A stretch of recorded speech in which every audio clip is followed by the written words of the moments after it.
അസ്സലാമു അലൈക്കും വറഹ്മത്തുള്ളാഹി വബറകാതുഹു. നമ്മൾ ഭൂരിഭാഗം ആളുകൾക്കും കടങ്ങളുള്ള ആളുകളാണ്. കടത്തിനാൽ ബുദ്ധിമുട്ടുന്ന, ലോണില്ലാൽ ബുദ്ധിമുട്ടുന്ന ആളുകളാണ് നമ്മൾ കൂടുതൽ ആളുകളും. അത് വലിയ വലിയ പണക്കാരുകൾ പോലും, പണമുള്ള ആളുകൾക്ക് പോലും ലോണുകളുണ്ട്. വലിയ വീടുകളുള്ള ആളുകൾക്ക് വീടിൻ്റെ ലോൺ ഉണ്ടാകും. വലിയ വലിയ വാഹനങ്ങളുള്ള ആളുകൾക്ക് വാഹനത്തിന് ലോൺ ഉണ്ടാവും. അത് കടം തന്നെയാണ്.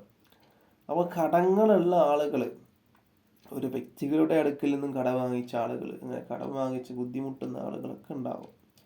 അപ്പോൾ നമ്മളൊരു സ്വപ്നം കണ്ടാൽ അതിൻ്റെ വ്യാഖ്യാനം നമ്മൾ കടം വീട്ടും എന്നുള്ളതാണ്.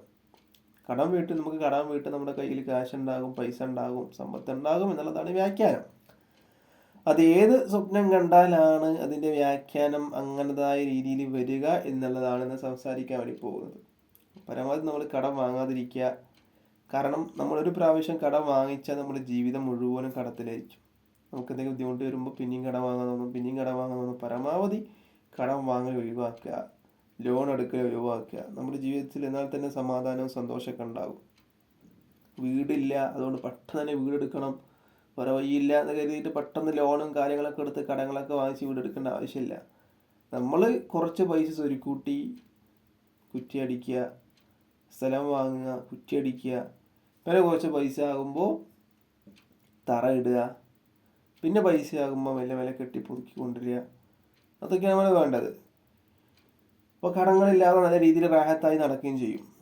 അപ്പോൾ നമുക്ക് യാത്ര ചെയ്യാൻ ഇഷ്ടപ്പെടുന്ന ആളുകളാണ് നമ്മൾ കൂടുതൽ ആളുകൾ. യാത്ര അവരും യസീറൂഫിൽ എന്ന് അല്ലാഹു സുബ്ഹാനഹു വ തആല ഖുർആനിൽ പറഞ്ഞിട്ടുണ്ട്. നിങ്ങൾ യാത്ര ചെയ്യുക. കാരണം എന്താ അങ്ങനെ പറയാൻ കാരണം? യാത്ര ചെയ്യുമ്പോൾ നമ്മൾ ഒരുപാട് കാര്യങ്ങൾ അല്ലാഹു സുബ്ഹാനഹു വ തആല ദൃഷ്ടാന്തങ്ങൾ നമ്മളങ്ങനെ കാണും. നമ്മളങ്ങനെ പടച്ചവനെ ഓർക്കും. അല്ലാഹു ഇതെല്ലാം നിൻ്റെ കഴിവുകളാണല്ലോ, പടച്ചവനെ സ്തുതിക്കും. അതുകൊണ്ടാണ് യാത്ര അങ്ങനെ ചെയ്യാൻ പറഞ്ഞിട്ടുള്ളത്. അപ്പോൾ യാത്രയ്ക്ക് ഇസ്ലാമിൽ വളരെയധികം പ്രാധാന്യം നൽകിയിട്ടുണ്ട്. മഹാനായ മുഹമ്മദ് ഇബ്നു സീരീൻ എന്നവർ അവിടുത്തെ ഒരു കിതാബിൽ പറയുന്നത് 411 പേജിൽ പറയുന്നുണ്ട്. എന്താണ് പറയുന്നത്? യാത്രയെ തൊട്ട് മടങ്ങി വരുന്നതായിട്ട് ഒരാൾ സ്വപ്നം കണ്ടാൽ, ഒരാൾ യാത്ര പോവാണ് എന്നിട്ട് തിരിച്ച് മടങ്ങി വരുന്ന സ്വപ്നം കണ്ടാൽ അതിൻ്റെ വ്യാഖ്യാനം നമ്മൾ കടം വീട്ടും, കടം വീടപ്പെടും എന്നുള്ളതാണ്. മനസ്സിലായല്ലോ? ഇൻഷാ അല്ലാഹ് അടുത്ത വീഡിയോയുമായിട്ട് വീണ്ടും കാണാം. അല്ലാഹു തൗഫീഖ് നൽകട്ടെ. അസ്സലാമു അലൈക്കും വറഹ്മത്തുള്ളാഹി വബറകാതുഹു.